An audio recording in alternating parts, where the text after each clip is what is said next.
Students welcome back. समांतर रेखाओं को यदि कोई तिर्यक रेखा प्रतिच्छेद करती है तो तीन तरह के कोण बनते हैं। पिछले वीडियो में हमने देखा संगत कोण, एकांतर कोण, अंतःकोण, और अब हम बारी बारी से एक एक करके यह देखेंगे कि संगत कोण किस प्रकार से बना और उसकी जोड़ियाँ कितनी थीं। अब हम आगे चलते हैं और देखते हैं एकांतर कोण किस प्रकार से बनता है और उसकी कितनी जोड़ियाँ बनेंगी। तो विद्यार्थियों आप देखिए, एकांतर कोण जिसको कहा गया है अल्टरनेट एंगल। अल्टरनेट एंगल अगर हम आकृति के माध्यम से समझें तो हम देखते हैं कि रेखा L समांतर रेखा M और N कोई उसकी तिर्यक रेखा है। तो यहाँ पर अल्टरनेट एंगल अर्थात एकांतर कोण क्या होगा, तो ये जो कोण आप देख रहे हो इस कोण को एकांतर कोण कहेंगे। मतलब आपको इसमें देखना है ये जो Z पोजीशन बन रहा है यहाँ, फिर वहाँ से यहाँ और ये यहाँ पर, तो आप देखोगे इस प्रकार से जो Z बन रहा है तो Z के ये क्रॉस जो लाइन है ये दोनों कोण एकांतर कोण होंगे। तो वैसे ही यहाँ पर ये दोनों कोण एकांतर हैं। अगर इसको हम मान लें कि ये हमारा A है और ये B है तो एक जोड़ी तो ये हो गई कि कोण A सर्वांगसम कोण B। दूसरा क्या होगा, इसका उल्टा Z आपको देखना पड़ेगा कि जो उल्टा Z किस प्रकार से बन रहा है। अब आप देखिए यहाँ पर उल्टा Z इस प्रकार से है, यहाँ से आओगे ऐसे और इस प्रकार, ठीक है।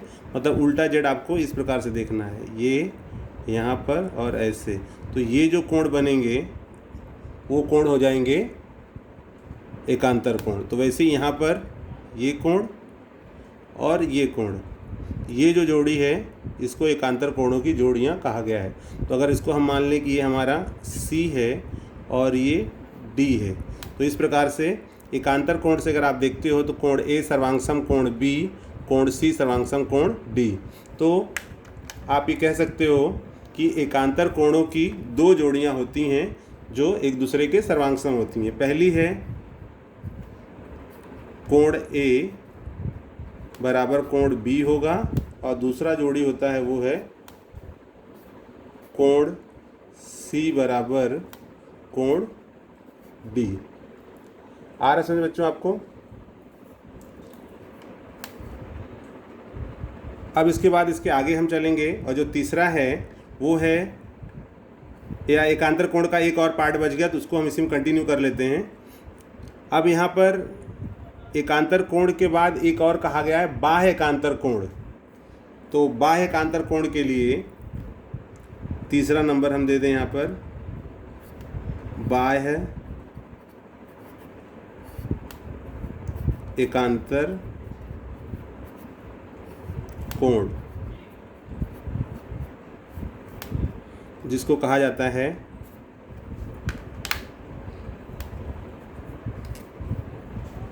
एक्सटर्नल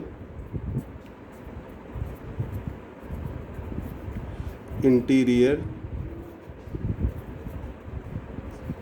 एक्सटर्नल अल्टरनेट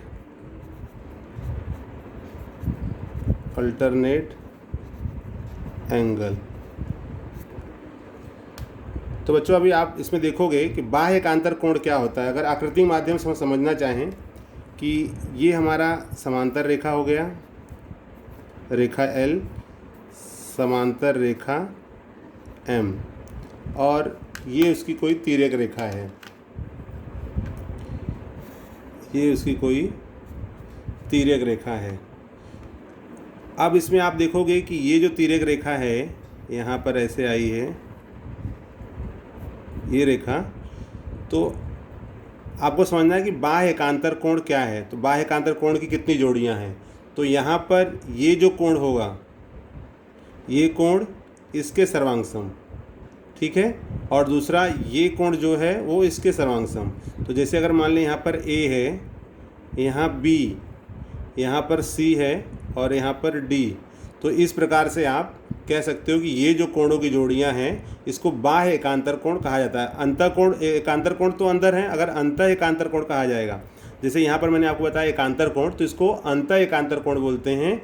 और ये वाले जो कोण को जो अभी ले रहे हैं हम, इसको हम बाह्य एकांतर कोण कहते हैं। तो इसकी जोड़ियों को हम कैसे लिखेंगे? तो पहला है कोण ए बराबर कोण बी, और दूसरा है कोण सी बराबर कोण डी। ये हो गया बाह्य एकांतर। इसके आगे का है अंतः कोण।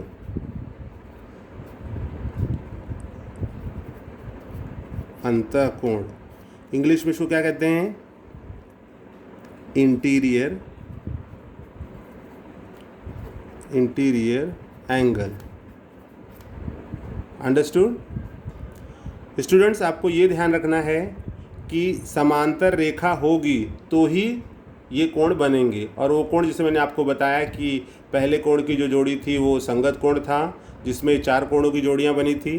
दूसरा है जिसे आपने संगत कोण में देखा है, 1 2 3 4 जोड़ी बनी थी। एकांतर कोण में 2 जोड़ी है, और बाह्य एकांतर में भी 2 जोड़ी है। और अंतः कोण में हम देखेंगे कि कितनी जोड़ी बन रही है। तो अंतः कोणों में आप इस आकृति के माध्यम से समझिए। अगर मान लीजिए हम यहाँ पर लेते हैं दोनों लाइनों के अंदर वाले भाग में, तो ये दोनों कोण मिलकर के 180 अंश होने चाहिए। इसका नाम मान लीजिए हम लोग यहाँ दे रहे हैं ए बी सी डी हो गया है। हम इसको ले लें ई एफ, यहाँ पर जी, और ये ले लें एच। तो अब इन अक्षरों से हम देखेंगे कि कौन से कोण बन रहे हैं और वो किस प्रकार के अंतः कोण हैं। तो इसमें अंतः कोण कौन सा होगा विद्यार्थियों, वो ध्यान दो। अगर कोण ई प्लस एफ, कोण ई पहली जो जोड़ी है, कोण ई प्लस कोण एफ, ये दोनों मिल करके यदि 180 अंश होते हैं तो वह अंतः कोण होगा। 180 अंश से कम है तो अंतः कोण नहीं होगा, मतलब 180 अंश होना चाहिए।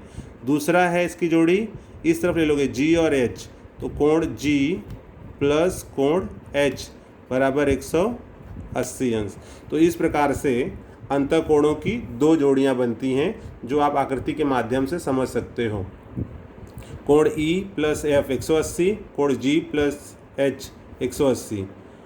तो आपने इस वीडियो में देखा कि समांतर रेखा अगर दी गई हो और उसको कोई तिर्यक रेखा प्रच्छेदित करता हो तो 3 तरह के कोण बनते हैं। पहला है संगत कोण, करस्पॉन्डिंग एंगल। दूसरा है एकांतर कोण, अल्टरनेट एंगल। और एकांतर कोण का जो दूसरा पार्ट है वो है बाह्य एकांतर कोण, जिसको एक्सटीरियर अल्टरनेट एंगल कहते हैं। और तीसरा है अंतः कोण, जिसको हम इंटीरियर एंगल कहते हैं। आई होप कि आपको समांतर रेखाओं को यदि कोई तिर्यक रेखा प्रच्छेदित करे तो कितने कोण बनते हैं और कौन कौन से कोण बनते हैं, कितनी उनकी जोड़ियां होती हैं, आप इस वीडियो के माध्यम से समझ चुके होंगे। अगले वीडियो में हम देखेंगे कि अगर समांतर रेखाओं को कोई तिर्यक रेखा प्रच्छेदित करती है तो उसके और कौन कौन से गुणधर्म हमें प्राप्त होते हैं।